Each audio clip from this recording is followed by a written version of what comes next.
सभी को सुबह की नमस्ते। हरिहर निमिषा दीदी, आपका स्वागत है। हरिहर। हरिहर, बढ़िया। कैसे लग रहे हैं दीदी ये वीडियोस? Extra ordinary. हमारे अध्ययन के लिए तो जैसे विकास कम विकास पढ़ा है, थोड़ा अनुमान में आ रहा है, इससे क्लैरिटी बहुत बढ़ जाती है।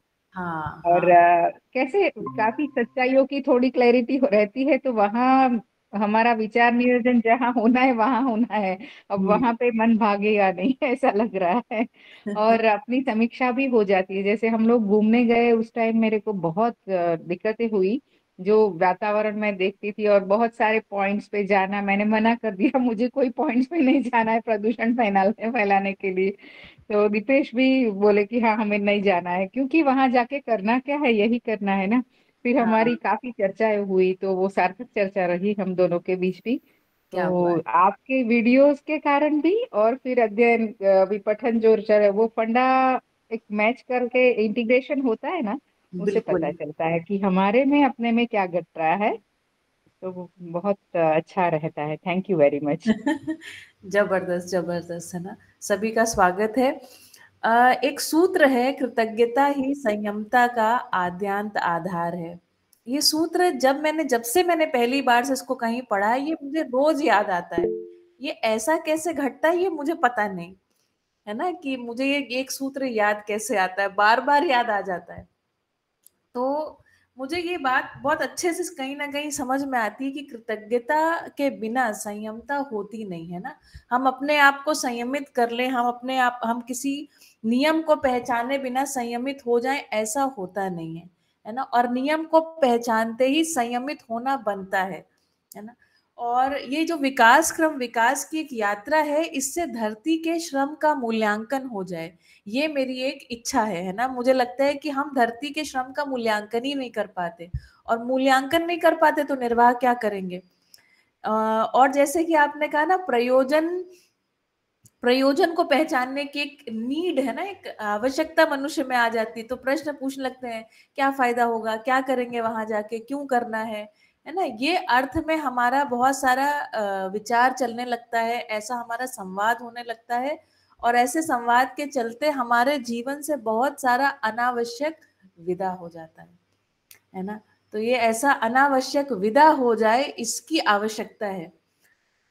इस संडे को जो हम लोग एक डॉक्यूमेंट्री का एक हम लोग शुरू करने वाले हैं, डॉक्यूमेंट्रीज को देखना, क्योंकि ये तो बहुत पुराने वीडियोस हैं, लेकिन इसकी खासियत ये है कि इसमें सब कुछ जुड़ा। एक जब आप 30 वीडियोस इसके देख लेंगे ना, तो आपको पूरा विकास क्रम, विकास स्पष्ट हो जाएगा, आपको वैसा ही दर्शन हो जाएगा शायद जैसा बाबा जी को हुआ था। ये मतलब उसकी आंशिकता में कुछ तो दर्शन आपको ठीक ठीक हो जाएगा।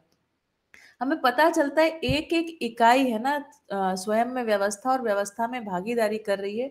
हम हर्ट नहीं कर सकते। और ये विधि से अगर हम देखें तो जीने दो और जियो, है ना, इसका भी भाव अपने आप स्वयं स्फूर्त होता है कि हमें जीने देना है और जीना है ना, उसके बाद जीना है।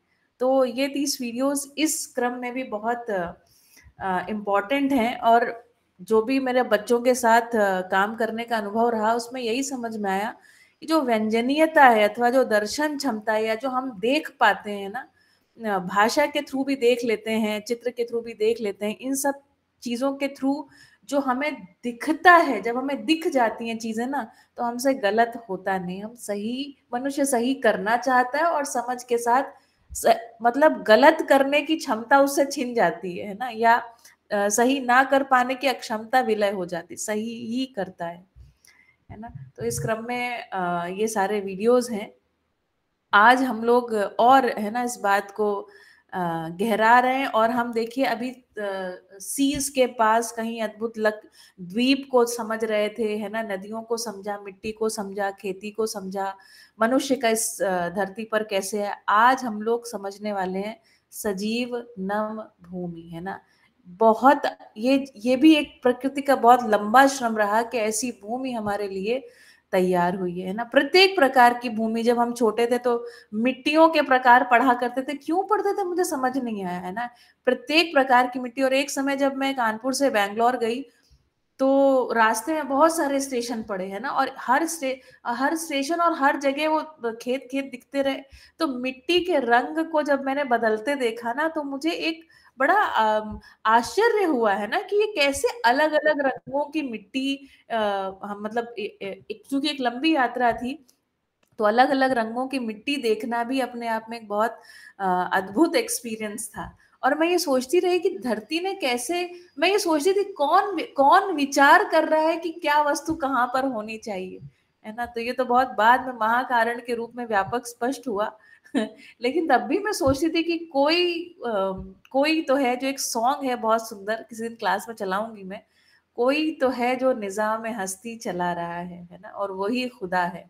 जो निजाम मतलब होता है नियम, है ना। जिस प्रकृति में नियम नियम जो है ना, कोई तो है जो नियम स्वरूप है, और फिर वो उसमें कहते हैं कि वही खुदा है ना। चलिए ठीक है, तो इसी के साथ आज का वीडियो शुरू करते हैं। खूब ध्यान से देखिएगा, सतर्कता पूर्वक, बाद में क्वेश्चंस पूछूंगी मैं।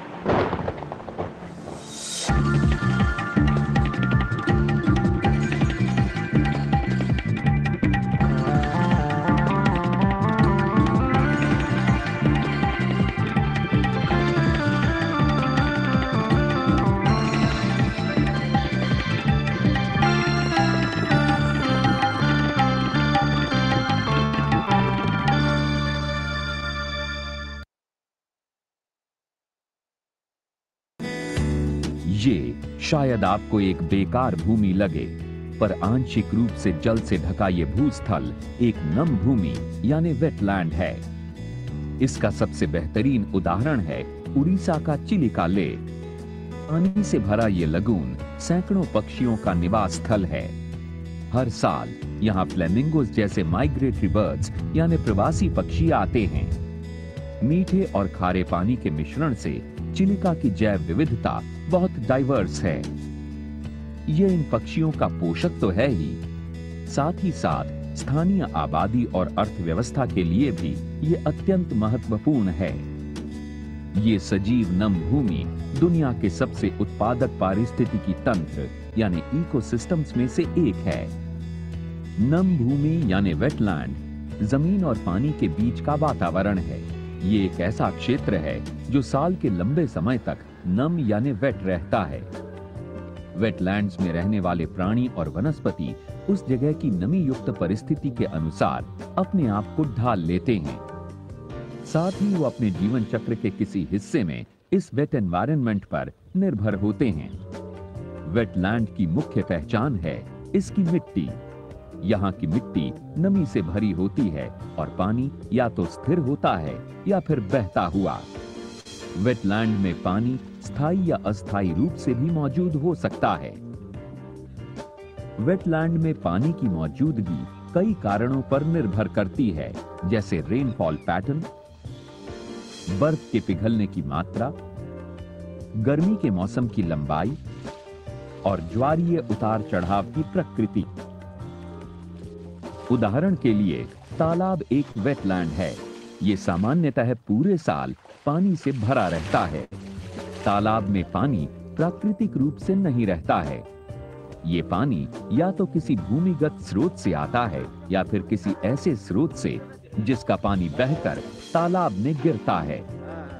जब गर्मी के दिन बड़े और भीषण होते हैं तो तालाब का पानी पूरी तरह से वाष्पीकृत हो सकता है, लेकिन इस सब के बावजूद मिट्टी में नमी बनी रह सकती है। पर अगर अकाल लंबे समय तक पड़े तो मिट्टी पूरी तरह से सूख सकती है। वेटलैंड्स अक्सर आसपास के क्षेत्रों से कम ऊंचाई वाली जगहों जैसे गर्त यानी डिप्रेशंस, घाटी या वैलीज और समतल क्षेत्र यानी फ्लैट एरियाज में पाए जाते हैं। इनमें पानी भूमिगत स्रोत से या फिर किसी नदी या वर्षा के जल से आता है। टोपोग्राफी या स्थलाकृति किसी वेटलैंड के आकार और रूप को निर्धारित करती है। झील, तालाब, बैकवाटर्स, मैंग्रोव्स कुछ नेचुरल वेटलैंड्स के उदाहरण हैं। जबकि कनाल, रेजर्वॉयर और सॉल्ट पैन्स आर्टिफिशियल वेटलैंड्स के उदाहरण हैं। वेटलैंड्स लगभग सभी महाद्वीपों में पाए जाते हैं, पर अंटार्कटिका ही एक ऐसा कॉन्टिनेंट है जिस पर कोई वेटलैंड नहीं है। वेटलैंड्स धरती के 6.4% हिस्से में मौजूद हैं। भारत में कुल 68 वेटलैंड्स हैं। कुछ महत्वपूर्ण वेटलैंड्स में से प्रमुख हैं लद्दाख की सोमोरिरी लेक, श्रीनगर की डल लेक, हिमाचल प्रदेश का पोंग डैम, पंजाब का हरी के वेटलैंड, राजस्थान का केवलादेव नेशनल पार्क, केरला के अस्थामुडी और वेम्बनंद कोल लेक, उड़ीसा के भित्तरकनिका मैंग्रोव और चिलिका लेक, असम का देवपर बील और मणिपुर की लोकटक लेक। हमारी धरती पर कई प्रकार के वेटलैंड्स पाए जाते हैं। कोरल रीफ्स इनमें से एक हैं। कोरल रीफ खारे पानी का वेटलैंड है।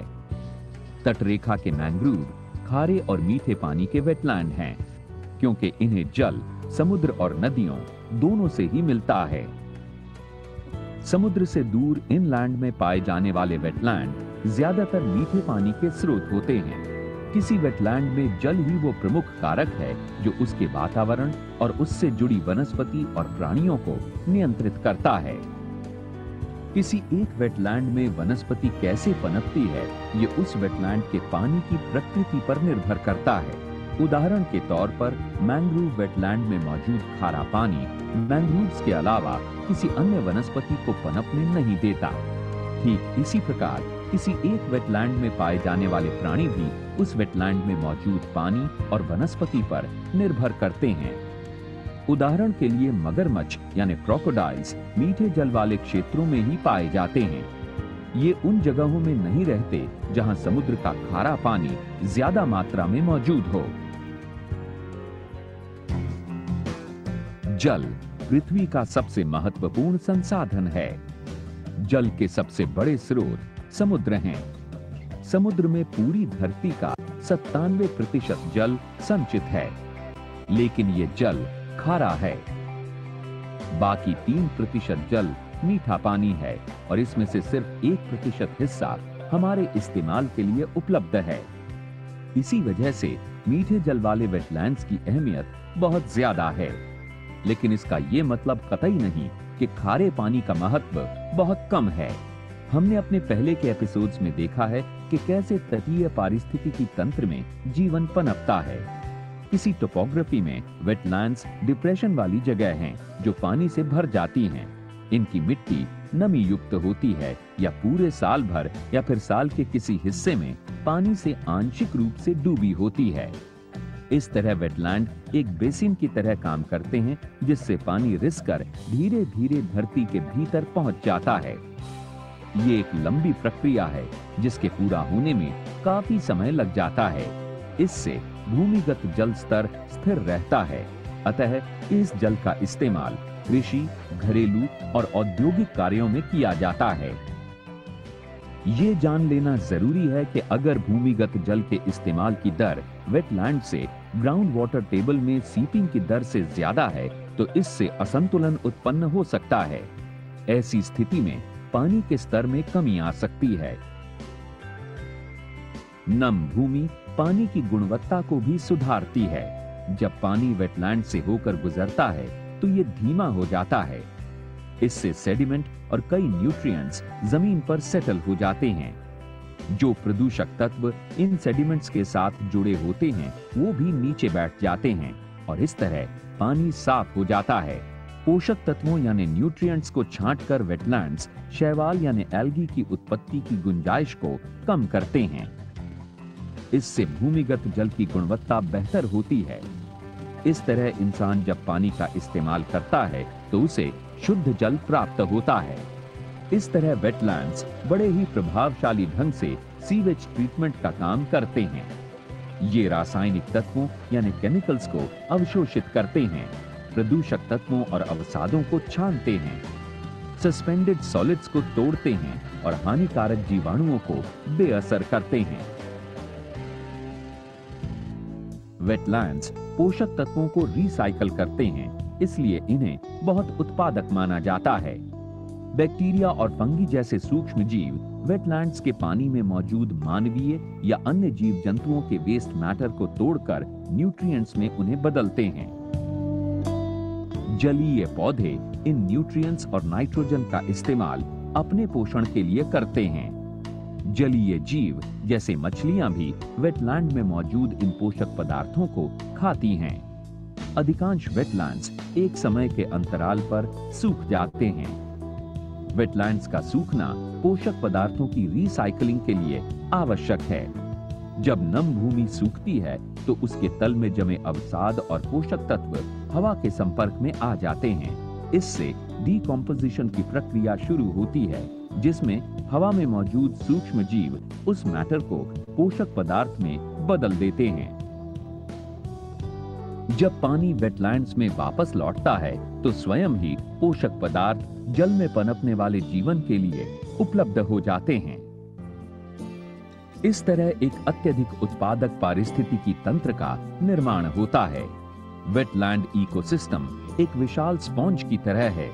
ये बारिश और बाढ़ के पानी को अवशोषित करता है। इस तरह ये किसी इलाके में मिट्टी के कटाव और बाढ़ से हुए नुकसान के असर को कम करता है। वेटलैंड पशुओं के लिए आवश्यक भोजन का स्रोत भी है। मॉनसून के बाद मौसम बदलता है। शरद ऋतु से शीत ऋतु और शीत ऋतु से गर्मियों का मौसम आने तक वनस्पतियों में न्यूट्रिएंट्स की मात्रा कम हो जाती है। ऐसा इसलिए होता है ताकि पौधे अगले मॉनसून के आने तक पानी और पोषक पदार्थ की मात्रा को अपने विकास के लिए संभाल कर रख लेते हैं। मौसम के इस बदलाव के कारण पशुओं को अन्य भोजन के स्रोत उपलब्ध नहीं हो पाते और इस वजह से वो वेटलैंड पर ही निर्भर करते हैं। उदाहरण के तौर पर शीतकाल के दौरान रणथंभौर जैसे जंगलों में हिरण जैसे जीव भरे हुए तालाब या झील में काफी लंबा समय गुजारते हैं। इस दौरान ये जलीय घास को खाते हैं, जिनमें भरपूर पोषकता मौजूद होती है। बड़ी तादाद में ये जीव इन तालाबों के किनारे पहुंचते हैं और इसी कारण ये बाघ का आसान शिकार भी बनते हैं। इस प्रकार वेटलैंड्स किसी क्षेत्र में आहार श्रृंखला को बरकरार रखने में महत्वपूर्ण भूमिका निभाते हैं। पानी और पोषक पदार्थों की मौजूदगी प्राणियों के लिए वेटलैंड्स को भारी उत्पादक क्षेत्र बनाती हैं। भारत में सर्दियों के महीनों में चिलिका और भरतपुर जैसे वेटलैंड्स हजारों प्रवासी पक्षियों के आवास बन जाते हैं। अक्टूबर से फरवरी के महीने में ये वेटलैंड्स इन पक्षियों के लिए पर्याप्त भोजन, पोषकता और सुरक्षित आवास उपलब्ध कराते हैं। इसी कारण ये पक्षी अपने बच्चों का पोषण सही ढंग से कर पाते हैं। किसी भी प्राकृतिक आवास की तरह वेटलैंड्स भी कई तरह के जीवों के लिए काफी महत्व रखते हैं। यहाँ भी एक जटिल और महत्वपूर्ण आहार चक्र काम करता है। हाल ही में की गई यूनाइटेड नेशंस की मिलेनियम असेसमेंट ऑफ इकोसिस्टम्स के अनुसार मीठे जल पर निर्भर जैव विविधता पर आज सबसे ज्यादा खतरा मंडरा रहा है। चिलिका भारत की सबसे बड़ी लेक यानी झील है। चिलिका का निर्माण इसके उत्तर में गिरने वाली महानदी रिवर के सिल्टिंग एक्शन के कारण तथा बंगाल की खाड़ी में उत्पन्न नॉर्दर्न करंट्स की वजह से हुआ है, जिसने लेक के पूर्वी हिस्से में एक विशाल सैंड बार का निर्माण किया है। इसी कारण चिलिका एक उथला यानी शैलो लगून है। चिलिका का पानी मीठे, खारे और ब्रैकिश जल का मिश्रण है। इसी कारण इसके इकोसिस्टम में कई प्रकार के जीव और वनस्पति पनपते हैं। सर्दियों के मौसम में चिलिका में प्रवासी पक्षी भारी तादाद में इकट्ठा होते हैं। जैव विविधता के नजरिए से ये एक अहम स्थान है। यहाँ 540 से ज्यादा वर्टिब्रेट स्पीशीज देखी गई हैं। ये लेक कई विलुप्त होते जीवों को भी आश्रय देती है। ये एक काफी उत्पादक इकोसिस्टम है, जिसमें मत्स्य से जुड़ी प्रजातियों की भरमार है। श्रिम्प फिशिंग, मछली पकड़ना, लकड़ी इकट्ठा करना और पर्यटन यहाँ रहने वाले 2 लाख लोगों की जीविका के मुख्य साधन हैं। अगर इस महत्वपूर्ण इकोसिस्टम और यहाँ के आहार चक्र को हमें बरकरार रखना है तो इस झील का संरक्षण अति आवश्यक है। वेटलैंड्स की अत्यधिक उत्पादकता की वजह से काफी इंसानी आबादी भी इन क्षेत्रों के आसपास बस गई है। लगभग 40 करोड़ लोग इन वेटलैंड्स के नजदीक रहते हैं। वेटलैंड्स सांस्कृतिक और आर्थिक दृष्टि से भी भारतीय समुदायों के लिए बेहद अहम हैं। चावल भारत का मुख्य अनाज है और इसका उत्पादन वेटलैंड की ही परिस्थिति में होता है। इस इकोसिस्टम से खाना पकाने में ईंधन के रूप में उपयोग में लाई जाने वाली लकड़ियां भी मिलती हैं। छत बनाने के लिए फूस या थैच, कपड़े के लिए रेशे, घर बनाने के लिए इमारती लकड़ियां और औषधीय पौधे भी मिलते हैं। इसके अलावा इनसे घरेलू इस्तेमाल की कई और भी महत्वपूर्ण चीजें मिलती हैं। श्रीनगर स्थित डल लेक स्थानीय लोगों के लिए जीवन रेखा है। इसका इस्तेमाल मुख्य रूप से पर्यटन के लिए होता है। डल लेक 3 ओर से हिमालय की पहाड़ियों से घिरी हुई है। इस लेक से 5 बेसिन या नदी घाटियां और एक दूसरे से जुड़े बहुत सारे रिवर चैनल्स हैं। इस लेक की उत्तर दिशा से हमेशा बहने वाला एक इनफ्लो चैनल डल लेक में प्रवेश करता है। डल लेक को 80% जल इसी चैनल से मिलता है। दक्षिण पश्चिम भाग में एक आउटफ्लो चैनल इस लेक को काफी नुकसान पहुंचा है। शहर से आने वाला सीवेज लेक के लिए सबसे बड़े खतरों में से एक है। पूरे शहर की गंदगी का एक बड़ा हिस्सा इस लेक में ही गिरता है। वेटलैंड्स और फ्रेश वाटर लेक्स हमारे जीवन की गुणवत्ता में काफी योगदान देते हैं। ये हमारी उत्तरजीविता यानी सर्वाइवल के लिए बहुत आवश्यक हैं। इस बहुमूल्य इकोसिस्टम को अक्सर कम महत्व दिया जाता है।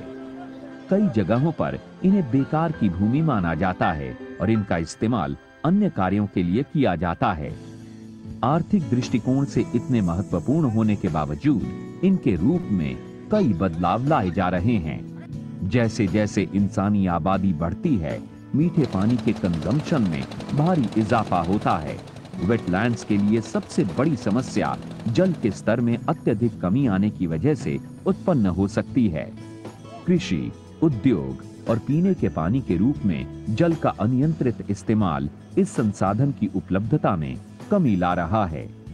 कृषि और औद्योगिक जगहों से वेटलैंड्स में पेस्टिसाइड्स, भारी धातु और अन्य नुकसानदायक पदार्थ जमा हो सकते हैं और इससे पारिस्थितिकी प्रक्रियाएं यानी इकोलॉजिकल प्रोसेसेस बुरी तरह से प्रभावित हो सकती हैं। अवसादों का जमा होना और पदार्थों का डीकम्पोजिशन एक धीमी प्रक्रिया है। अगर प्रदूषण की दर इस प्रक्रिया से ज्यादा होगी तो वेटलैंड्स चोक्ड हो जाएंगे और इनमें प्राकृतिक रूप से पानी को साफ करने की क्षमता खत्म हो जाएगी। आज वेटलैंड्स एक आवास के रूप में काफी खतरे में हैं। इन पर निर्भर अनेक जीव जैसे मछलियां और एम्फिबियंस आज मुश्किल में हैं। शुद्ध जल की उपलब्धता भी चिंता का गंभीर विषय है। खेतों में इस्तेमाल होने वाले फर्टिलाइजर्स और ड्रेनेज का पानी वेटलैंड्स तक पहुंच जाता है और इस कारण पानी में नाइट्रोजन और फास्फोरस की मात्रा बढ़ जाती है। ये हानिकारक पदार्थ पशुओं के शरीर में प्रवेश कर जाते हैं और उनकी प्रजनन, प्रतिरोधक क्षमता और आनुवांशिक गुणों को नुकसान पहुंचाते हैं। इस कारण पशुओं की मृत्यु भी हो सकती है। टर्बिडिटी यानी धुंधलेपन की वजह से सूरज की रोशनी जल के अंदर प्रवेश नहीं कर पाती। इस कारण से जलीय पौधों और शैवाल का विकास भी रुक जाता है। अन्य जीवों के लिए आवश्यक ऑक्सीजन भी पर्याप्त मात्रा में उन तक नहीं पहुंच पाती। वेटलैंड्स जैव विविधता के लिहाज से धरती के सबसे महत्वपूर्ण इकोसिस्टम्स में से एक हैं। यहाँ की पर्यावरण व्यवस्था इधर पनपने वाले जीवों को बेहद रास आती है। वेटलैंड्स सभी जीवों के लिए भोजन, आवास और जल के विश्वसनीय स्रोत हैं। मगर आज के बदलते हालात में इन महत्वपूर्ण वेटलैंड्स की स्थिति बिगड़ती जा रही है। ऐसा होने से कई अनोखे और खूबसूरत जीव भी विलुप्त होने लगे हैं। वेटलैंड्स के लिए जल की उपलब्धता बेहद जरूरी है। अगर इन क्षेत्रों तक जल नहीं पहुंचेगा तो इन पर निर्भर अनेक जीव विलुप्त हो सकते हैं। राजस्थान का भरतपुर स्थित केवलादेव नेशनल पार्क एक आर्टिफिशियल वेटलैंड का उदाहरण है। इस पार्क में मॉनसून के दौरान पानी एक रिजर्वॉयर के माध्यम से आता है। ये पानी पार्क तक एक कनाल के जरिए पहुंचाया जाता है। पानी की मौजूदगी विविध प्रकार के पक्षियों और जीवों को आकर्षित करती है। साल भर स्थानीय या प्रवासी पक्षी भोजन, जल और प्रजनन के लिए इस पार्क में मौजूद विभिन्न आवासों का इस्तेमाल करते हैं। पार्क तक पानी हमेशा पहुंच सके, इसके लिए पार्क प्रशासन और WWF जैसे NGO स्थानीय लोगों को जागरूक बनाते हैं। लोगों को ये समझाया जाता है कि कैसे वो इस नाजुक पर्यावरण की सुरक्षा करके अपना और प्रकृति का भला कर सकते हैं। साल भर इस पार्क में मौजूद जैविक विविधता से रूबरू होने के लिए हजारों की संख्या में पर्यटक यहाँ पहुँचते हैं और इससे स्थानीय लोगों को रोजगार के कई अवसर मिलते हैं। वाटर हाइसिंथ और कुछ अन्य एग्जॉटिक वीड्स पार्क के वेटलैंड एरिया को कम कर रहे थे। इस कारण यहाँ की स्थानीय वनस्पति का नाश हो रहा था। इससे इन वनस्पतियों पर निर्भर कई स्थानीय और प्रवासी पक्षियों के लिए परिस्थितियां मुश्किल हो गई थी। लेकिन यहाँ के लोगों ने मिलकर वेटलैंड के संरक्षण के लिए इन वीड्स को निकालना शुरू किया। आज इन्हीं प्रयासों की वजह से इस पार्क के एक बहुत बड़े हिस्से में इन वीड्स को खत्म कर दिया गया है। वेटलैंड संरक्षण अभियानों में सहयोग करने के लिए पार्क में एक इंटरप्रिटेशन सेंटर की भी शुरुआत की गई है। इस सेंटर में स्कूली बच्चों, स्थानीय नागरिकों और यहाँ आने वाले पर्यटकों को वेटलैंड के महत्व को समझाया जाता है। पार्क में WWF ने एक नई पहल की है। खेल खेल में बच्चों को वेटलैंड्स और जल की महत्ता समझ में आ सके, इसके लिए एक वाटर स्कूल की शुरुआत की गई है। इसके माध्यम से ये कोशिश की जा रही है कि पार्क के आसपास के गांवों के बच्चों में इस बहुमूल्य वेटलैंड रीजन के प्रति संरक्षण की भावना पैदा की जाए। प्रकृति के बीच में ही बच्चों को इसके विविध संसाधनों की उपयोगिता और इनके संरक्षण के बारे में जानकारी दी जाती है। इन प्रयासों से प्रेरित होकर कई और स्वयंसेवी संगठन भरतपुर के दूसरे हिस्सों में वेटलैंड्स को पुनर्जीवित करने के लिए नए नए उपाय ढूंढ रहे हैं। देर से ही सही, लेकिन यहाँ के लोगों को अब ये बात अच्छी तरह से समझ में आने लगी है कि कैसे ये अपनी प्राकृतिक धरोहर को सुरक्षित रखकर अपने भविष्य को भी सुरक्षित बना सकते हैं।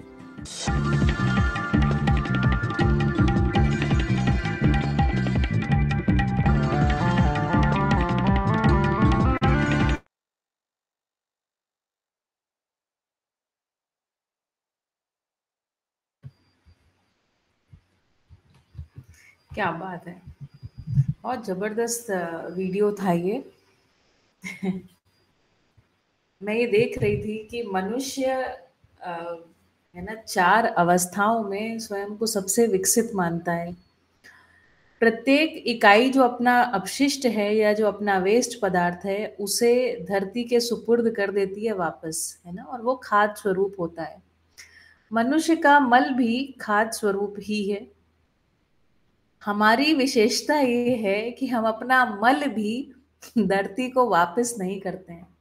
सिर्फ लेना लेना लेना, और लेने के बाद हमने जो भी सुएज के रूप में जो जा रहा है, सुएज कहाँ जा रहा है, धरती में सही जगह पर नहीं पहुंच रहा, खाद के रूप में वो नहीं पहुंच रहा है। पहुंच रहा है तो किस रूप में, अपशिष्ट के रूप में झीलों में पहुंच रहा है ना, जहां पर साफ पानी की आवश्यकता है। आपने देखा यदि पानी धुंधला हो गया है ना, मर्की हो गया अगर वाटर, तो नीचे जो वनस्पतियां हैं वो सरवाइव कर नहीं सकती हैं। और इस श्रृंखला में, इस पूरी वीडियो श्रृंखला में हम देख पा रहे हैं एक एक इकाई महत्वपूर्ण है। यदि एक इकाई जाती है तो उसके साथ कई सारे डोमिनोज इफेक्ट है ना, मतलब टक टक टक टक टक करके कई सारी चीजें जाती हैं। तो किसी को मारना सिर्फ ऐसा नहीं कि आपने किसी को गोली मार दी, किसी को मार दिया है ना, अपने हाथों से मार दिया, किसी से उसका आवाज छीन लेना, किसी के आवाज को इतना गंदा कर देना कि वो सरवाइव ही ना कर पाए, ये भी किलिंग ही है ना। वो जी नहीं पा रहा, अब क्या करेगा, है ना, जी नहीं पा रहा तो मर जाएगा, है ना, खत्म हो जाएगा। लेकिन इसकी बात ऐसी है कि, है ना, वो जाएगा तो आप भी जाएंगे, है ना, आपका होना सुनिश्चित नहीं है। और एक दूसरी विधि से देखें तो मनुष्य इस धरती पर, है ना, राजा या राजकुमार जैसा है। इस प्रकृति ने पूरा, है ना, एक बिछा रखा है ना, एक स्टेज, एक छोटे छोटे सेवक के रूप में ऐसा लगता है पूरी प्रकृति नृत्य करती हुई दिखाई पड़ती है। और इस क्रम में हम अपने साथी सहयोगियों को ही पहचान नहीं पाए हैं ना। ऐसा लगता है एक मतवाला सा कोई राजा है जो बस सभी चीजों को विध्वंस करते जा रहा है, नष्ट करते चला जा रहा है। ऐसी मुझे एक है ना, इसको देखते समय मैं ये विचार कर रही थी। देखिए, मनुष्य के लिए केवल 1% पानी उपलब्ध है इस धरती पर। जितना पानी है, 3% पानी है, मीठा पानी, उसमें से मनुष्य के उपयोग के लिए मात्र 1% ही उपलब्ध है ना। ये भी एक विचार करने की बात है कि मनुष्य को लगता है ना, कि जैसे बस सब कुछ उसके ही लिए है, तो उसके लिए नहीं है ना। 1% में भी अब हमारे पास जो पानी बचा है, जितना भी हमारे पास थोड़ा भी साफ सुथरा पानी बचा है, उसकी स्थिति ऐसी है कि मात्र आपके पास अगले 30 वर्षों के लिए पानी पर होगा, इसके आगे पानी होगा ही नहीं। मतलब पानी इतना खराब हो चुका होगा कि उसको पीने की स्थिति नहीं बनेगी। हम जो आगे अभी जो कॉन्टेम्प्रेरी डॉक्यूमेंट्रीज हैं या डेटा है, जब उसको देखने जाते हैं तो ये स्थितियों को पाते हैं। ठीक है। और वेटलैंड के बारे में बताया, ये जो सजीव नम भूमि है ना, जहां पर पानी एक लंबे समय तक भरा रहता है और इसमें जीव रहते हैं। सजीव जो है, एक तो ऑर्गेनिक है, उसमें जीव जानवर भी ये रहते हैं। तो ये अधिकतम उत्पादक क्षेत्रों में से एक है ना। ये भी एक ध्यान देने की बात है। कई बार लोगों को लगता है इसमें क्या हो रहा है ना, इसमें कोई बहुत बड़ी बात नहीं हो रही। वास्तव में ऐसा नहीं है। मीठे, खारे और ताजे पानी, है ना, इन सभी के लगून्स जो है वो इक्वली, है ना, उत्पादक हैं। चलिए, तो है अभी प्रश्न का समय। तो बताइए कि कौन सा ऐसा कॉन्टिनेंट है या कौन सा ऐसा कंट्री है, या हाँ, कॉन्टिनेंट है, कौन सा कॉन्टिनेंट है जिसमें कोई भी वेटलैंड नहीं है? कौन सा ऐसा कॉन्टिनेंट है जिसमें कोई भी वेटलैंड नहीं है? अफ्रीका खंड। अंटार्कटिका। क्या बात है, वाह भाई वाह, पंकज भाई, खूब ध्यान से सुना आपने। अच्छा, अभी नेक्स्ट बताइए, अगला क्वेश्चन है, बताइए कि भारत में कुल कितने वेटलैंड्स हैं? भारत में कुल कितने वेटलैंड्स हैं?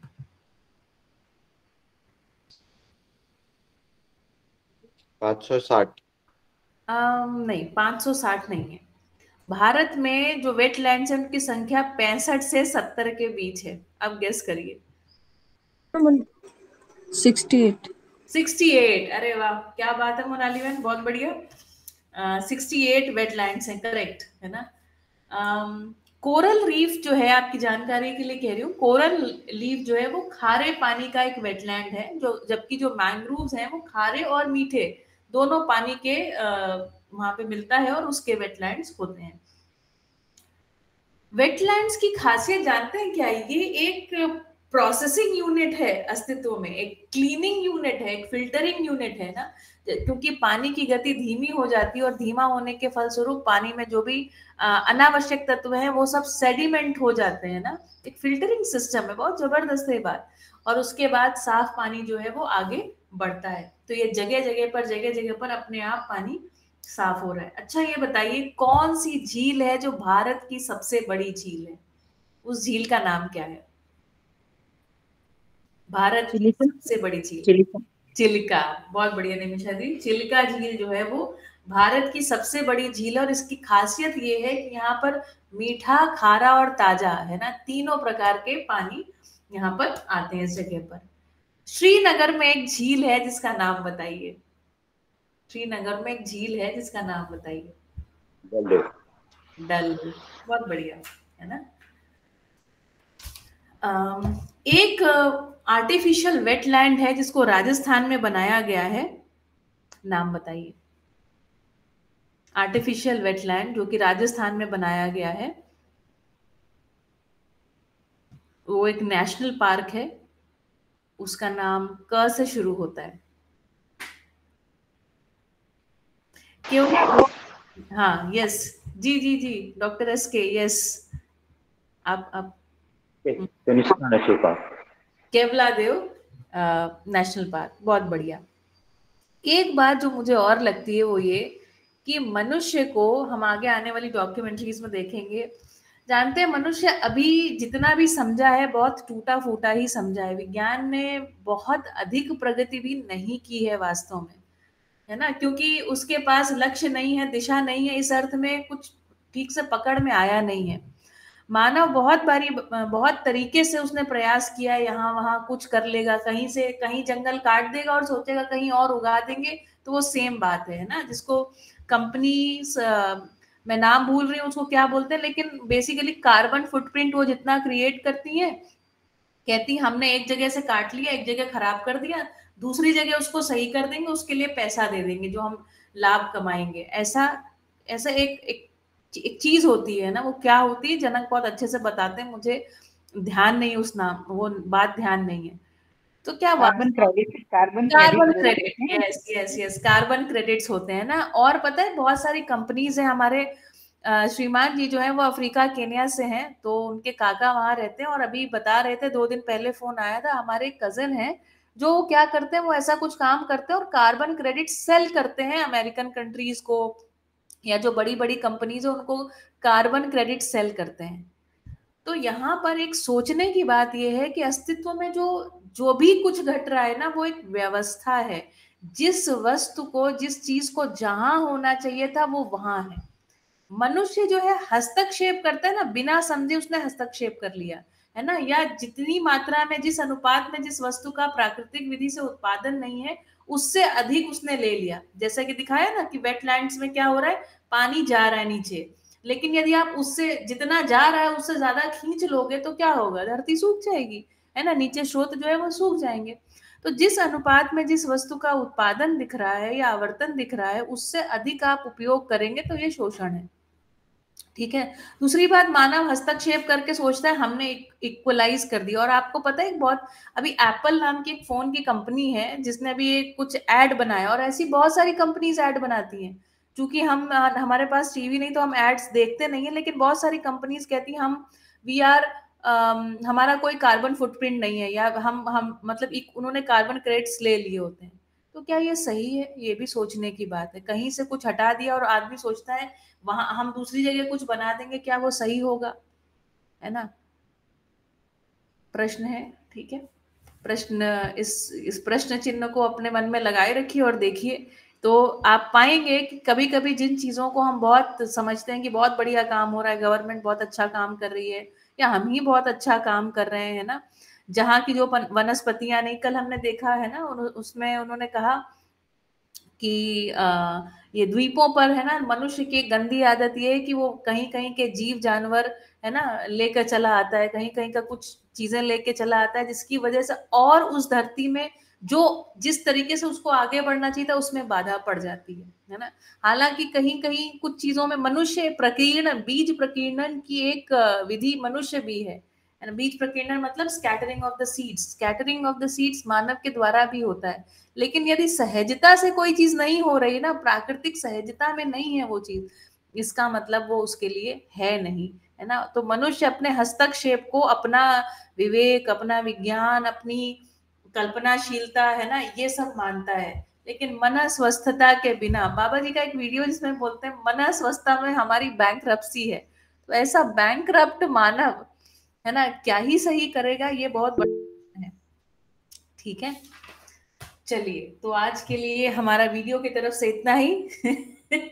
हाँ दीदी, है ना, हम लूले लंगड़े होने के साथ साथ बैंकरप्ट भी हैं।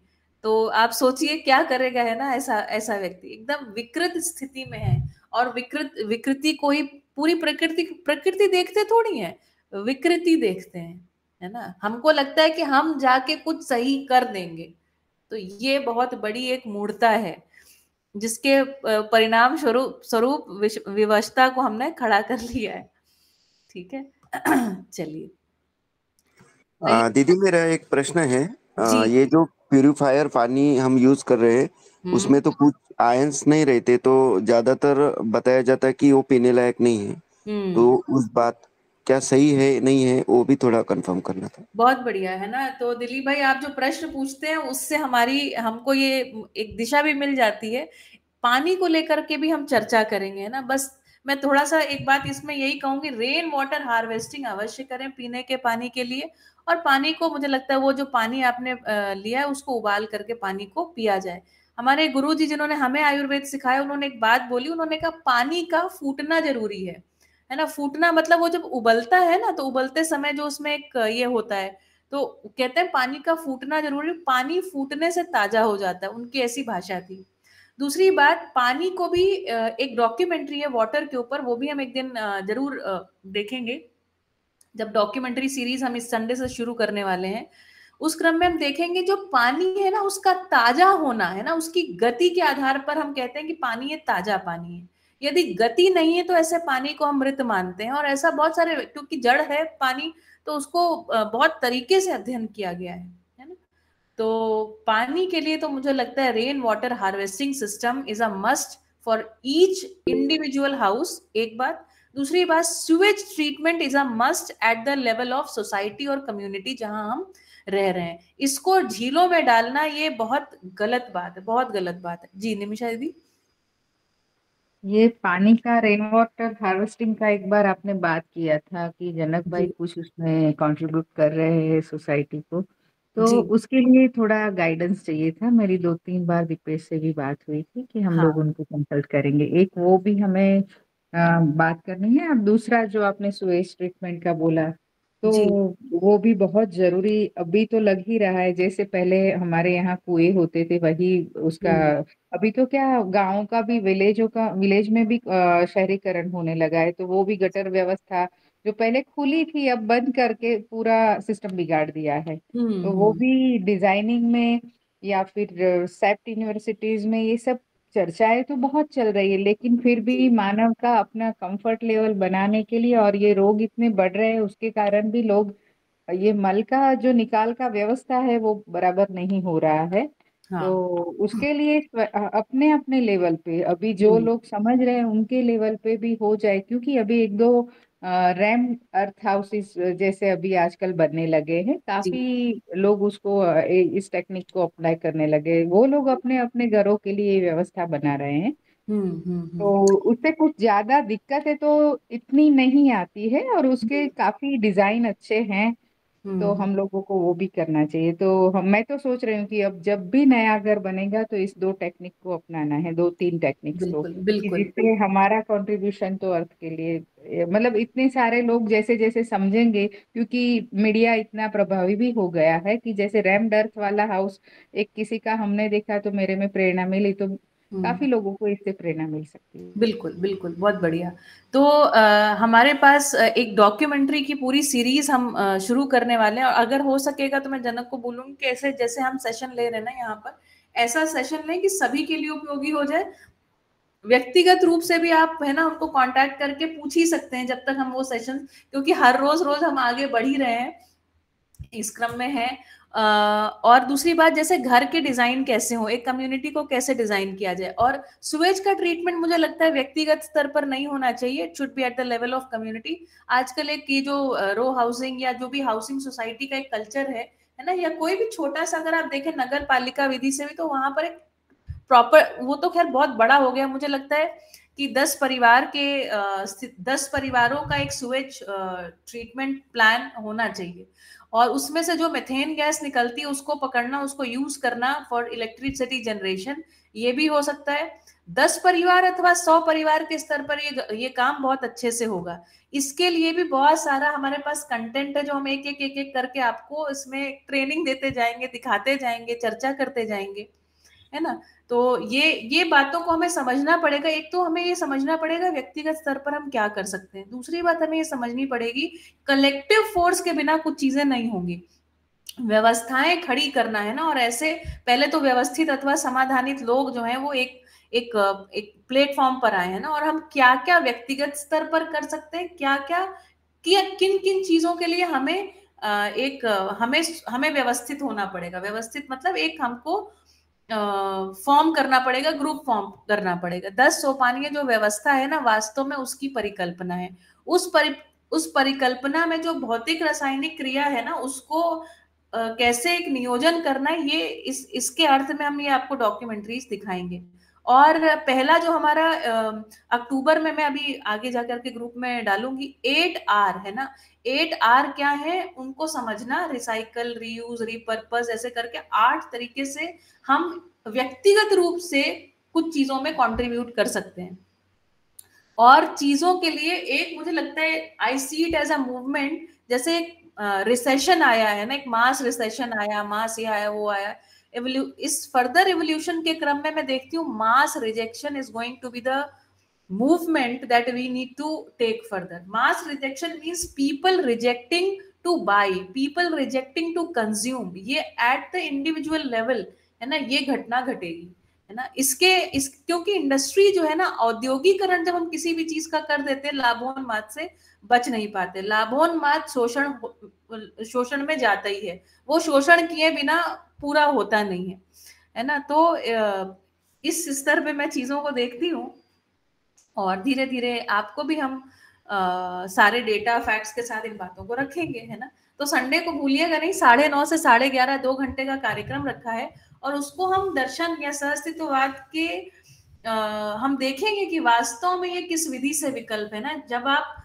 जब आप वास्तविकता को, जो डेटा और फैक्ट्स है, इनको आप पकड़ लेंगे ना, तो आप दर्शन की जो बाबा जी ने जो 10 सोपानी जो व्यवस्था दी ना, उसको भी अप्रिशिएट कर पाएंगे। और आप ये भी देख पाएंगे इन डॉक्यूमेंट्रीज के दौरान कि लोग उसी जगह अटक गए। उन्होंने कुछ जो मनाकार हैं उनको तो उन्होंने बना लिया है कि ऐसे ऐसे इम्प्लीमेंट होना चाहिए, लेकिन कैसे वो लोग इकट्ठे होंगे या कैसे वो समाधानित लोग होंगे, ऐसा कुछ कल्पना नहीं कर पाए। तो वो फिर सारी चीजें हैं, लेकिन वो फ्लॉप शो हो जाता है उनका, है ना। इसलिए उनके द्वारा भी कुछ घट नहीं पाया। बहुत अच्छी अच्छी चीजें लोगों ने सोच के रखी हैं। ठीक है, वो मिनिमलिज्म वाला, जैसे आपने मास रिजेक्शन वाला बताया, वैसे मिनिमलिज्म ऐसा एक कंसेप्ट है, और काफी दुनिया के ऐसे एक्सेप्टेबल लोगों ने, सो कॉल्ड एक्सेप्टेबल लोगों ने उसको अपनाया है। तो उसके कारण भी लोग इस तरह से सोचते हैं और उसको अपनाया हुआ है। काफी यूथ इसको फॉलो कर रहे हैं अभी, लेकिन उनको भी पूरी स्पष्टता नहीं है कि मिनिमलिज्म रियलिटी में क्या है और क्या कंट्रीब्यूशन उसका पूरे अर्थव्यवस्था में है, राज्य व्यवस्थाओं में कैसे हो सकता है, वो उनको स्पष्टता नहीं है। मिनिमलिज्म मतलब टी शर्ट जो ले रहे हैं, वो टी शर्ट बनाने के लिए उनकी पूरी कंसेप्ट क्लियर नहीं है। तो वो अपने लेवल पे, जैसे ओबामा का मैंने सुना है कि सिलेक्शन ऑफ क्लोथ करने में सुबह समय ना जाए या उसकी ऊर्जा उसमें ना लगे, उसके लिए उसने 10 एक ही प्रकार के सूट बना दिए हैं कि सुबह एक ये वाला पहन लो, बात खत्म। उसको वो मिनिमलिज्म मानते हैं। इनफैक्ट वो मिनिमलिज्म है नहीं, वो अपने लिए वो सोचना ना पड़े, क्योंकि उसको बहुत सारा देश के लिए सोचना है, इसके लिए उन्होंने किया। तो वो रियलिटी में वो कंट्रीब्यूशन नहीं है, ये लेकिन एक सहूलियत है, कंसेप्ट जरूर है। और जैसे हाँ, अब जैसे आपने बताया कि मास रिजेक्शन वाला, तो एक कंसेप्चुअल, हमारा पूरा कंसेप्ट क्लियर है टोटल व्यवस्था में भागीदारी के लिए, तो वो शायद जल्दी से वो फैलेगा।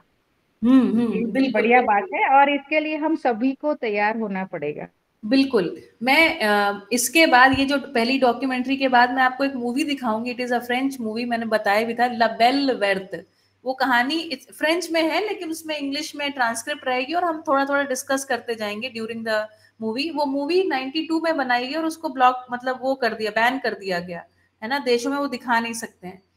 और वो मूवी ऐसी है, ला बेल वर्थ मतलब द ब्यूटीफुल अर्थ, है ना। वर्थ मतलब जमीन होता है फ्रेंच में। सो द ब्यूटीफुल अर्थ, और उसमें एक ऐसा हिस्सा आता है जहां पर एक मतलब जागृत या ऐसी एक अच्छी धरती में रहते हुए लोग हैं, जो बताते हैं कि कैसे वो भी कभी इसी क्रम में थे। और ये जो मास रिजेक्शन मैंने जो शब्द लिया है, वो उसी मूवी में मैंने सुना था। तो उसमें वो कहते हैं, then the came the era of mass rejection, है ना। We started rejecting, people became so understanding, है ना। एक समय के बाद ऐसी समझ विकसित हो गई, क्योंकि इंडस्ट्रियलिज्म जो है ना, इसका कोई तोड़ नहीं समझ में आता। राजनीति, अर्थनीति जो जैसा ऐसा जकड़ा सकड़ा हुआ है कि हम तोड़ नहीं पा रहे हैं, तो कैसे तोड़ेंगे? तो उन्होंने कहा मास रिजेक्शन का एक टाइम आया, पीपल स्टॉप्ड बाइंग, है ना, व्हेन पीपल स्टॉप्ड बाइंग, जब लोगों ने खरीदना ही बंद कर दिया, है ना, विक्रय से विनिमय में हमारा शिफ्ट है ना, अभी हम क्रय विक्रय में चल रहे हैं, खरीद फरोख्त का काम चल रहा है ना, इसलिए औद्योगिकरण और उसमें पूरी सब तंत्र है, तो तंत्र को हिलाने के लिए मास रिजेक्शन काम में आया। ऐसा वो मूवी में एक सीन है, तो वो मुझे बहुत, मेरी आज तक की फेवरेट मूवी है, कि मैं सोचती हूँ 92 में किसी ने कल्पना करके एक मूवी बना भी दिया, है ना। और देखिए मजेदार बात, पूरे इंडस्ट्रियल जो लॉबी है उसने उसको बैन भी करा दिया कि लोगों तक ये बात पहुंचनी नहीं चाहिए, ऐसी कल्पना मनुष्य में ना आए, है ना। ऐसा भी एक चीज चल रही है, जबरदस्त है। चलिए ठीक, बहुत बढ़िया। तो आगे हम लोग थोड़ा सा आज पठन करते हैं। हम लोग जीवन विद्या एक परिचय इस पुस्तक को पढ़ रहे हैं। बाबा जी ने किस तरीके से दर्शन को है ना उसका परिचय दे रहे हैं, उसकी बात को सुनते हैं। चलिए, मुझे मानव संचेतना सहित ही पहचान में आया, है ना। बाबा जी कहते हैं मुझे मानव कैसा पहचान में आया? बिना संचेतना के पहचान में नहीं आया, नहीं तो वो शरीर ही है ना। शरीर के साथ शरीर प्लस चेतना बराबर मानव, शरीर प्लस जीवन बराबर मानव। मुझे मानव संचेतना सहित ही पहचान में आया, यंत्रवत पहचान में नहीं आया, जैसा कि पहले कह रहे थे, कल हमने यहाँ तक पढ़ लिया था। संज्ञानशीलता और संवेदनशीलता का संयुक्त रूप ही संचेतना है ना। संज्ञानशीलता अर्थात जानना मानना, संवेदनशीलता अर्थात पहचानना निर्वाह करना, इन चारों का संयुक्त रूप क्या है? संचेतना है। संवेदनाओं को नहीं पहचानता हूं तब यंत्रवत हो जाता हूं। यांत्रिकता में हमको अभी तक तो कोई तृप्ति मिली नहीं। हम यंत्रवत कार्य करें और तृप्ति पा जाएं, ऐसा कोई रास्ता हमको मिला नहीं। हम यंत्रवत काम करें और तृप्ति पा जाएं, है ना। यंत्रवत काम करें तो अधिकतम यंत्रवत काम करके कहां तक पहुंचेंगे? तो 4 विषय 5 संवेदना, इतना ही यंत्रवत काम है, शरीर के इतने ही काम है ना। तो ऐसा करके हमको तृप्ति मिल जाए, ऐसा कोई रास्ता तो हमको मिला नहीं। ऐसा कोई गुरु हो तो हम उसको आमंत्रित करते हैं, है ना। तो बाबा जी इक्वली, है ना, प्रपोज कर रहे हैं और इक्वली ओपन है कि यदि इस बात को काटने वाला कोई हो तो वो भी हमारे सामने आए, है ना। सहृदयता पूर्वक इस प्रस्ताव को रख रहे हैं। वंशानुसंगीय विधि से समझाने वालों को मैंने सुना, वे भी हमें समझाने में सफल नहीं हुए। हमें डार्विन नाम का एक व्यक्ति समझा ही रहा है ना, विज्ञान में जिसको हमने स्वीकार कर ही लिया है, तो कह रहे हैं हमें तो समझाने में वो सफल नहीं हुए। इसी तरह भौतिकवादी तथा सापेक्षवादी सिद्धांत भी मानव को परिभाषित करने में असफल रहे हैं। यदि इन तीनों सिद्धांतों से मानव विश्लेषित हो पाता है तो उसे स्वीकार किया जाए, है ना, अन्यथा मानव को मानव के अर्थ में पहचाना जाए, है ना। सीधी सी बात है, हमारी भी समीक्षा है कि मानव देखिए विश्लेषित तो हो नहीं पाया, प्यास बनी रही, अतृप्ति बनी रही। तो बाबा जी कह रहे हैं प्रस्ताव के रूप में बात सीधी है, मानव को मानव के अर्थ में पहचाना जाए। मानव बराबर शरीर प्लस जीवन, संज्ञानशीलता प्लस संवेदनशीलता। मानव को मानव के अर्थ में पहचानने के लिए यह प्रस्ताव प्रस्तुत है। इसके पहले आदर्शवादी विधि की बात हुई, जिसमें ईश्वर को तारने वाले के रूप में प्रस्तुत किया, है ना। इसके लिए भक्ति विरक्ति मार्ग को बता दिया, है ना। आस्थावादी हमारे पास विधि है। ईश्वर को हमने देख लिया, उसके पास ऐसा कोई फैक्ट्री नहीं है जो तार सके। फिर बाबा जी क्लेम कर रहे हैं और कहते हैं देखिए ईश्वर को हमने देख लिया अर्थात अनुभव कर लिया है, जान लिया है, मुझे समझ में आ गया है, उसके पास तो ऐसा कोई फैक्ट्री नहीं है जो तार सके। फैक्ट्री नहीं है अर्थात स्रोत नहीं है, ऐसा कुछ आगे होने वाला नहीं है, ऐसा कोई नियम नहीं है। ईश्वर को किस रूप में देखा? तो ईश्वर को व्यापक रूप में देखा, साम्य ऊर्जा के रूप में देख लिया, जिससे हर इकाई ऊर्जित है। व्यापक में हर इकाई सह अस्तित्व में है, इसे देख लिया। ईश्वर में और क्या देखना बाकी है? अगर कुछ बाकी है तो आप देख लेना और संसार को दिखा देना, है ना। तो बाबा जी यहाँ पर सीधी सी बात करें, मेरे हिस्से का काम मैंने किया और मैं इस जगह पर आकर के तृप्त हुआ। यदि आपको इस प्रस्ताव को अपने जीवन में उतारने के बाद, इससे विकल्प स्वरूप जीने स्वरूप करने के बाद भी यदि अतृप्ति रहती है तो फिर आप भी थोड़ा प्रयास कर लीजिएगा, आप प्रयास कर लीजिएगा और संसार को उसका जो फल है उसे समर्पित कर दीजिएगा। आप अनुसंधान करने के लिए स्वतंत्र हैं। मैंने जो देखा समझा वह आपके सामने प्रस्तुत है ही। हम ना तो संवेदनशील विधि से पूरे हुए, न ही यांत्रिक विधि से, है ना। संवेदनशीलता के आधार पर भी कोई तृप्ति, कोई पूर्णता का आस्वादन नहीं हुआ, कोई ऐसा भास आभास भी नहीं हुआ, और ना ही यांत्रिक विधि से अपने आप को मात्र शरीर मान करके चलते रहे, इस विधि से भी कोई बहुत बड़ा तृप्ति की जगह पर पहुंचे नहीं, है ना। अधिकतम कहाँ पहुंचे, तो सुविधा, संग्रह, शोषण, इस जगह पर आकर के पहुंच गए, है ना। संवेदनशील विधि से इंद्रिय सन्निकर्ष को हम केंद्र में लाते हैं। फलस्वरूप हमारे इंद्रिय सन्निकर्ष की हैसियत और अपेक्षा एवं हमारे भाई की हैसियत और अपेक्षा दोनों में दूरियां हैं। संवेदनशील विधि से इंद्रिय सन्निकर्ष, है ना, इंद्रिय सन्निकर्ष मतलब जो 5 संवेदनाएं हैं उनको तृप्त करने की बात आ रही है यहाँ पर। फलस्वरूप हमारे इंद्रिय सन्निकर्ष की हैसियत और अपेक्षा एवं हमारे भाई की हैसियत और अपेक्षा दोनों में दूरियां हैं, मतलब कोई सार्वभौम कार्यक्रम निकल नहीं पाया, है ना।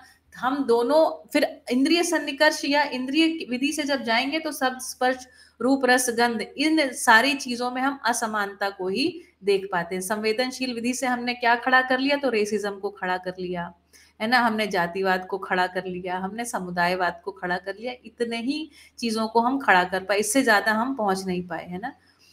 तो कह रहे हैं कि ऐसी स्थिति में दूरियां हैं। इस तरह से मानव को विविधता में बंटने की आवश्यकता बन ही जाती है। जैसे ही आपने किसी को कलर के आधार पर पहचाना तो कलर के, हाँ, बिकॉज डीएनए की वैरायटी है, बिल्कुल, क्योंकि शरीर क्या है, वंशानुसंगी है, इसके कारण से विविधताएं देखने में आती हैं। विविधताएं वास्तव में जो ज्योग्राफिकली पूरक होती हैं, है ना, ज्योग्राफी के हिसाब से, भौगोलिक परिस्थितियों के हिसाब से जो विविधताएं हैं उनकी आवश्यकता है, उनका प्रयोजन है ना। लेकिन हमने क्या किया, हम उस बात को समझ नहीं पाए, प्रयोजन को समझ ही नहीं पा रहे हैं। तो प्रयोजन को ना समझ पाने की स्थिति में क्या हुआ, विविधताएं हैं हमें बांटने का आधार बन गई। इस तरह से मानव को विविधता में बंटने की आवश्यकता बन ही जाती है, जिसके अनुसार संवेदनशील विधि से मानव व्यक्तिवादी हो जाता है ना। तो संवेदनशील विधि से अधिकतम आपकी यात्रा कहाँ तक पहुंचेगी, तो व्यक्तिवादी आप हो जाएंगे, किसी को श्रेष्ठ किसी को नेष्ठ मान ही लेंगे, है ना। जैसे हमारा पूरा इतिहास इस चीज से भरा पड़ा है, इसको भी लेकर के हम कुछ डॉक्यूमेंट्रीज को देखेंगे और पता लगाएंगे। तो व्यक्तिवादिता अंत में, है ना, चाहे आप आदर्शवादी विधि से चाहे आप भौतिकवादी विधि से जाएं, अंत में आप व्यक्तिवाद में पहुंच जाते हैं। बहुत कुछ लोगों का समूह भी खड़ा करें तो सामाजिकता तक नहीं पहुंच पाते, समुदाय जो है वो बीच में एक हर्डल की तरह, एक प्रॉब्लम की तरह खड़ा हो जाता है। तो ऐसा अभी बात है ना, ऐसी अभी बात है। हाँ, बहुत बढ़िया निमिषा दीदी है, ध्यान आकर्षण आपका हुआ कि सभी विविधताएं किसी प्रयोजन के अर्थ में, जब विविधताओं का स्टडी करते हैं, है ना, प्रयोजन को देख पाते हैं ना। और ऐसा कब कर पाते हैं, जब हमें लक्ष्य और दिशा दोनों स्पष्ट होती है। लक्ष्य और दिशा स्पष्ट होने के क्रम में हम देख पाते हैं कि कोई भी चीज, कोई भी इकाई किसी से श्रेष्ठ अथवा नेष्ठ नहीं है, हर एक इकाई अपने में पूर्ण है, संपूर्ण है ना। अच्छा,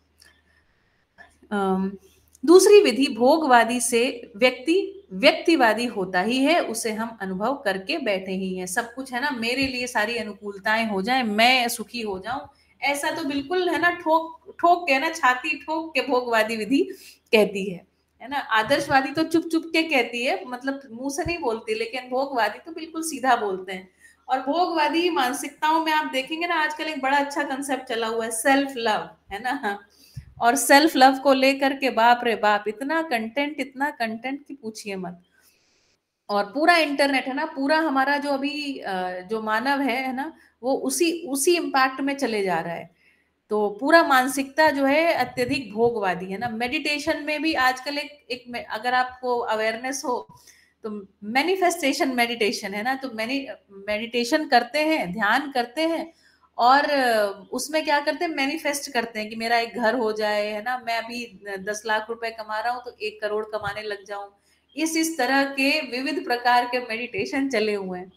तो मैंने तो इन सब चीजों को खूब खंगाला, और खंगालते समय चूंकि सहअस्तित्ववादी को ये बातों को भी सुन रहे थे, तो मैं तो ये आश्चर्य से मतलब ये हो गई कि कितना व्यक्ति इसकी तरफ भाग रहा है। तो एक आदर्शवादी विधि को कुछ ले लिया, और भौतिकवादियों ने खूब उसको है ना खूब उसके मिक्सचर बना रहे हैं चीजों के।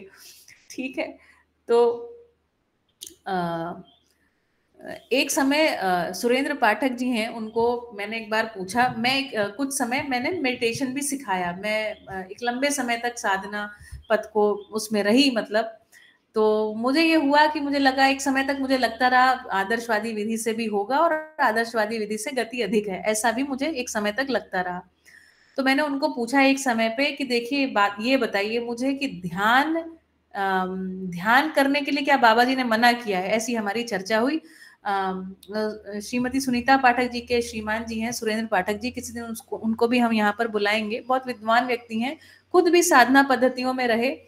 तो उन्होंने कहा मुझे ये बात, मैं 4 वर्ष पहले की बता रही हूँ। तो थोड़ा मुस्कुराया और कहते हैं कि ये प्रश्न हमने भी बाबा जी से पूछा था। तो उन्होंने कहा कि हाँ नहीं, ध्यान करो बिल्कुल ध्यान करना ठीक है। तो बोले ध्यान की वस्तु क्या रखें? तो कहते हैं न्याय, धर्म और सत्य। इन 3 वस्तुओं पर, इन 3 वास्तविकताओं पर, इन तीनों चीजों को, ये तीनों चीजें व्यंजित हो जाएं इस बात पर, ऐसा ध्यान करो, है ना। तो वो बात मुझे छू गई। उस समय मैं यहाँ जा रही थी बैंगलोर में, एक श्री एस व्यासा करके एक बड़ा योग संस्थान है, जहां से मैंने YIC की ट्रेनिंग भी किया हुआ है ना। वहां मैं जा रही थी, और उस समय मेरे मन में प्रश्न चल रहा था, और मैंने 1 महीना तक इस बात पे मैं ध्यान करती रही कि न्याय, धर्म, सत्य क्या है। मुझे कुछ समझ में नहीं आया, लेकिन चूंकि दर्शन से थोड़ा जानकारी होने के कारण कई सारी बातों पर ध्यान जाता रहा, जिसमें से एक सूत्र जिससे आज मैंने क्लास शुरू करी थी कि कृतज्ञता ही संयमता का आद्यांत आधार है ना। जब तक हम मूल्यांकन कर नहीं पाते, कोई मूल्य हमसे बहता नहीं है, हम संयमित हो नहीं पाते। नियम संयम ये सब बहुत दूर की बात होती है। और उस समय की बात, बाई चांस मैं पतंजलि योग सूत्र को भी खूब पढ़ रही थी, तो उसमें बात करते हैं कि ध्यान तो कुछ आगे की घटना है, उससे पहले तो यम नियम है ना, प्राणायाम, आसन, इन सब चीजों की वो बात कर रहे थे। खैर ये चर्चा एक लंबी चर्चा है।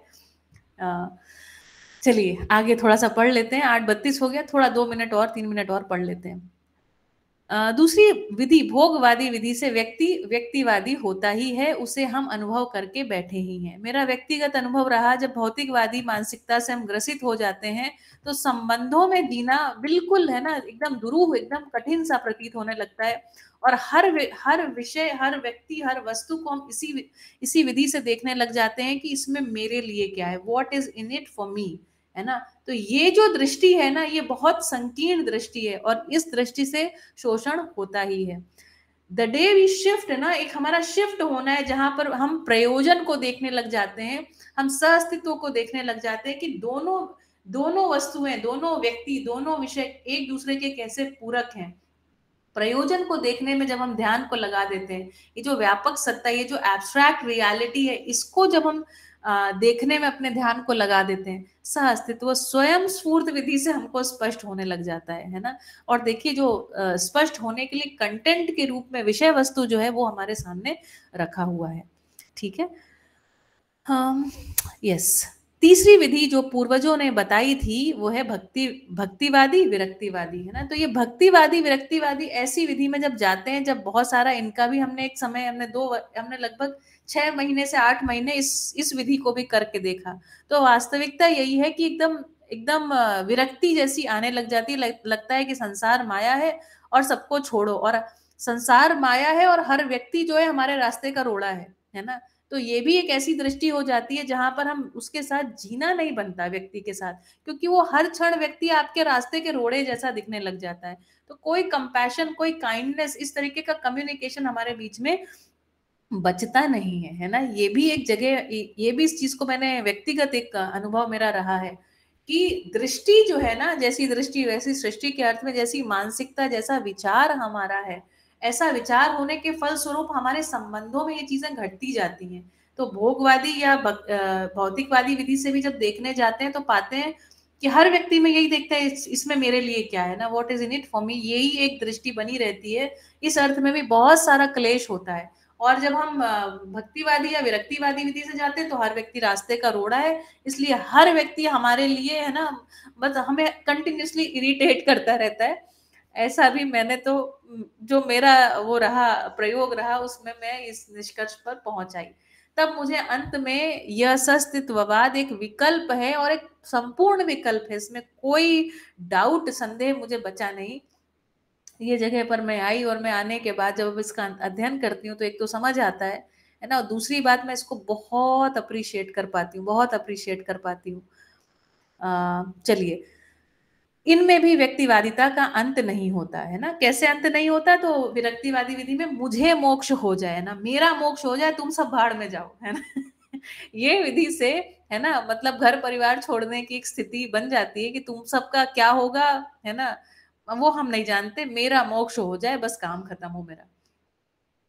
इस प्रकार मानव अभी तक जितना भी घोर परिश्रम किया, अथक प्रयास किया, घोर आशा से भर भर कर प्रयत्न किया, सारे प्रयत्नों के विफल होने का आधार व्यक्तिवादिता ही सिद्ध हुआ है ना। ये जो व्यक्तिवादिता है, जो भी अभी तरह के विचार हमारे पास, जो भी विधि प्रक्रियाएं हमारे पास आई, उनसे हम कुल मिलाकर यहाँ पहुंचे।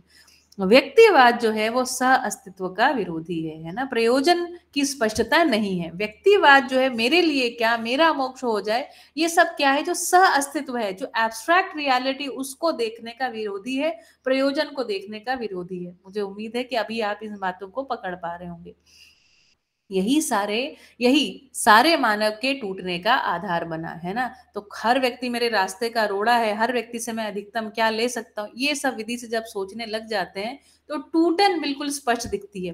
देखिए, टूटन एक बहुत बढ़िया शब्द है, क्योंकि जो सत्ता है ना वो व्यापक है, कंटिन्यूअस है ना, पूर्ण है।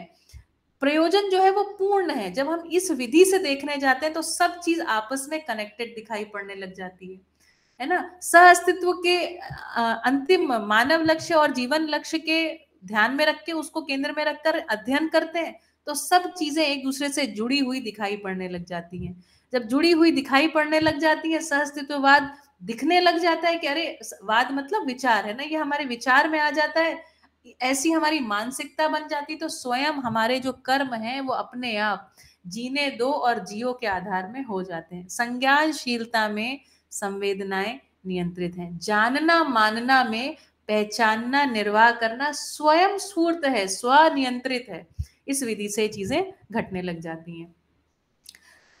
व्यक्ति को जीना कहाँ है? सह अस्तित्व में। सह अस्तित्व में जीने का सरल उपाय है मानव के साथ सह अस्तित्व को जानना मानना पहचानना है ना, और निर्वाह करना, इस बात को पहचानना। तो देखिए, एक तो विकास क्रम, विकास का सटीक अध्ययन हो जाए कि हम कैसे इस अस्तित्व में आए हैं, पीछे की प्रत्येक अवस्था का है ना संरक्षण और संवर्धन। इससे अधिक पूरकता आप कर नहीं पाएंगे है ना, क्योंकि प्रकृति स्वयं में भी पूर्ण है ना। आप क्या कर लेंगे? तो संरक्षण और संवर्धन, इससे अधिक आपके पास कार्यक्रम नहीं है, यही आपकी पूरकता है ना। बाकी तो आप क्या उपयोगी हैं प्रकृति के लिए? प्रकृति ही आपके लिए उपयोगी है। आप क्या दे रहे हैं प्रकृति को, है ना। तो संरक्षण और संवर्धन ये मनुष्य देगा, एक राजा की तरह, एक राजकुमार की तरह है ना, उसको संरक्षण और संवर्धन देने का काम है ना। यही पूरकता आप कर सकते हैं प्रकृति के साथ। उसके बाद मानव के लिए उपयोगी होगा, पूरक होगा, इसको कह रहे हैं मानवीय परंपरा।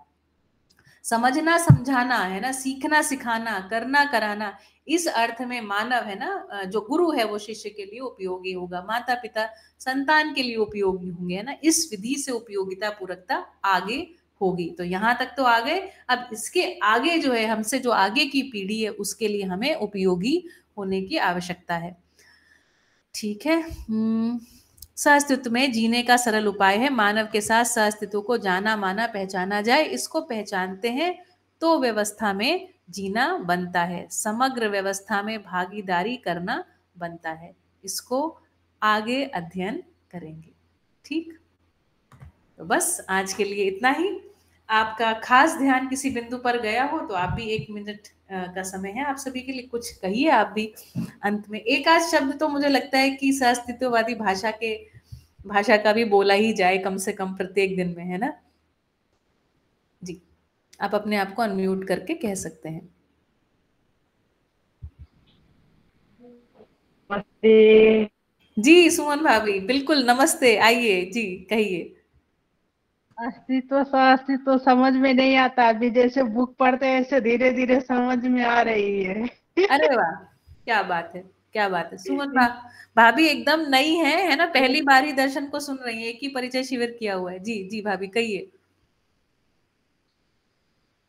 इसलिए अभी जो समझ में आता है वो धीरे धीरे पानी के बारे में, धरती के बारे में, प्रकृति से हम तो सब ले ही रहे थे, अभी कुछ देने का प्रयास तो किए नहीं, लेकिन अभी आगे का प्रयास यही जारी रहेगा हाँ कि जो प्राकृतिक से मिल रहा है, पानी का व्यवस्था, कपड़े का जैसे हम ज्यादा यूज करते थे, खाने पीने में वेस्ट करते थे, अभी वो कोशिश करेंगे। बिल्कुल बिल्कुल, है ना। मनुष्य जो है ना वातावरण में संकल्प पूर्वक जीने वाली इकाई है, तो आपके मन में एक बार स्पष्टता आ गई, समझ आ गया, संकल्प तो अपने आप ही हो जाता है ना। तो ये तो हो जाएगा। और सुमन भाभी आप जितनी सहज और सरल है ना, आपसे तो बहुत जल्दी बनेगा, है ना। ये तो मुझे बहुत विश्वास है आपको लेकर के। ओके ओके दीदी। हाँ, बहुत बढ़िया बढ़िया। और किसी को कुछ जोड़ना हो, कुछ कहना हो तो कहें, नहीं तो ठीक है फिर, है ना। आज के लिए इतना ही। जी, किसी ने अनम्यूट किया क्या स्वयं को? हाँ जी जी, डॉक्टर SK टिब्रेवाल जी, भैया, हाँ बिल्कुल, कहिए। ये संज्ञानशीलता का क्या बताया आपने? फिर से पूछिए भैया। संज्ञानशीलता का अर्थ क्या बताया था अभी आप? मुझे शब्द नहीं स्पष्ट हो रहा है, फिर से कहिए प्लीज। संज्ञानशीलता संज्ञानशीलता, मीनिंग क्या है? संज्ञानशीलता क्या है, ऐसा पूछ रहे हैं? जी जी जी। संज्ञानशीलता का अर्थ है मनुष्य में जो जानने मानने की जो क्षमता है ना, उसे संज्ञानशीलता कह रहे हैं। और जो पहचानना निर्वाह करना है, उसे संवेदनशीलता कह रहे हैं, है ना। प्रत्येक और इकाई में पहचानना निर्वाह करना होता ही है ना। और इसका भी एक अनुक्रम है। अनुक्रम के अर्थ में देखेंगे ना, तो परमाणु अंश से लेकर के इस बात की शुरुआत होती है ना।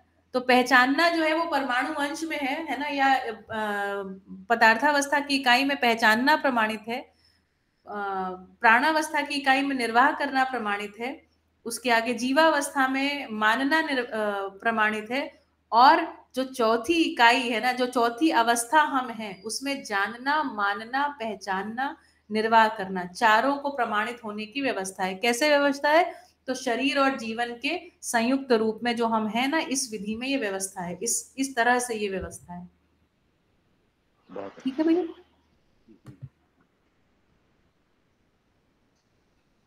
ठीक है, बढ़िया, ठीक है। तो मुझे लगता है आज के लिए इतना ही। कल शुक्रवार का दिन है, श्री रवि तमगाड़े जी है ना हमारे साथ जुड़ेंगे।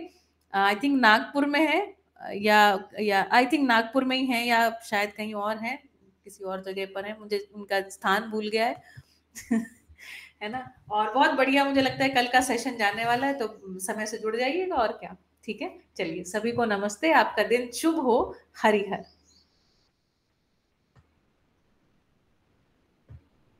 हरिहर।